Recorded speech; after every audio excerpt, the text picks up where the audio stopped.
வணக்கம். இன்றைய செய்திகள். படிக்கலனா அடிச்சு பாடம் சொல்லிக் கொடுங்க. மதுரை புதிதாக பள்ளியில் தனது 4 வயது மகளை சேர்த்த பொழுது பிரம்பு கம்புடன் உறுதிமொழி கடிதத்தை தலைமை ஆசிரியரிடம் அளித்த பெற்றோர் தங்களது மகன் தவறு செய்தால் கண்டிப்புடன் அடித்து பாடம் சொல்லித்தர வேண்டும் என்று உறுதிமொழி கடிதத்துடன் 4 அடி உயரமுள்ள பிரம்பு கம்பையும் சங்கரபாண்டியன் தமிழரசு தம்பதி கொடுத்துள்ளனர். வேலை தருவதற்கு நாங்கள் தயார். தமிழ்நாட்டில் வேலை இல்லை என்று தன்னை ஏமாற்றிக் கொள்ளாமல் வேலை வாய்ப்புகளை தேட இளைஞர்கள் முன்வர வேண்டும். வேலை தருவதற்கு வணிகர்கள் நாங்கள் தயாராக இருக்கின்றோம். இங்குள்ள வடமாநில தொழிலாளர்கள் பணியாற்றி மாதம் ரூபாய் 18 கோடி வருவாயை வடமாநிலங்களுக்கு அனுப்புகின்றனர். அதனால் இங்கு வணிகம் மிகவும் பின் தங்கியுள்ளது. தமிழ்நாட்டு இளைஞர்கள் போதை பழக்கத்திற்கு அடிமையாகாமல் உழைப்பதற்கு தயாராகுங்கள். தமிழ்நாடு வணிகர் சங்க தலைவர் விக்கி ராமராஜா பேட்டி. இரவில் ஸ்மார்ட் போன் பயன்படுத்துபவர்களை உஷார்.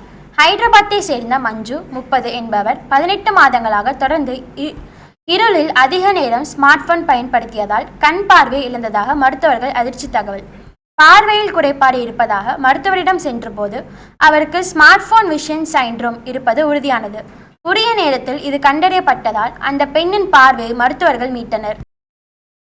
குறைவாக நேரம் தூங்குபவர்களை உஷார். தினமும் 5 மணி நேரம் அல்லது அதற்கு குறைவான நேரம் தூங்குபவர்களுக்கு இதய நோய்கள் தாக்கும் அபாயம் அதிகம் இருப்பதாக அமெரிக்காவை சேர்ந்த ஆராய்ச்சியாளர்கள் அதிர்ச்சி தகவல். குறிப்பாக சர்க்கரை நோய் இருப்பவர்களுக்கு இந்த ஆபத்து மேலும் 3 மடங்கு அதிகம் உள்ளதாக கூறப்படுகிறது. பால் அண்டத்தில் ஓம் ஒலி. நமது நாட்டின் சிறப்புமிக்க சமஸ்கிருத மொழியில் உள்ள ஓம் பால் அண்டத்தில் இருப்பதாக நாசா கண்டுபிடித்துள்ளது. சென்னையில் குடியரசுத் தலைவர் ஜெகதீப் தன்கீர் பேச்சு. காதலிப்போர் கவனத்திற்கு. காதலிக்கும் போது ஹார்ட் பிரேக் இன்சூரன்ஸ் ஃபண்ட் என்ற பெயரில் வங்கி கணக்கில் பணம் சேர்த்த ஜோடி. காதலி ஏமாற்றியதால் ஒப்பந்தப்படி மொத்த தொகையையும் பெற்றுக்கொண்ட காதலன். ஆர்யான் என்பவர் காதலியுடன் இணைந்து சேமித்த 25,000 பணத்தை காதல் முறிவின் போது பெற்றுக்கொண்டதால் ட்விட்டரில் பகிர்ந்துள்ளார். சாட் ஜிபிடியை பார்த்தால் பயம். செயற்கை நுண்ணறிவு மாணவர்களிடையே சோம்பேறித்தனத்தை அதிகரிக்கும். பலரின் வேலை வாய்ப்பை சாட் ஜிபிடி அளிக்கக்கூடும். சாட் ஜிபிடியை கண்டு நாங்கள் பயப்படுகின்றோம். இதில் மிகவும் கவனமாக இருக்க வேண்டியது அவசியம். ஓப்பன் ஏஐ நிறுவனத்தின் CEO சாம் அல்ட்மேன். சேலம் மாநகர காவல்துறை ஆணையர் எச்சரிக்கை.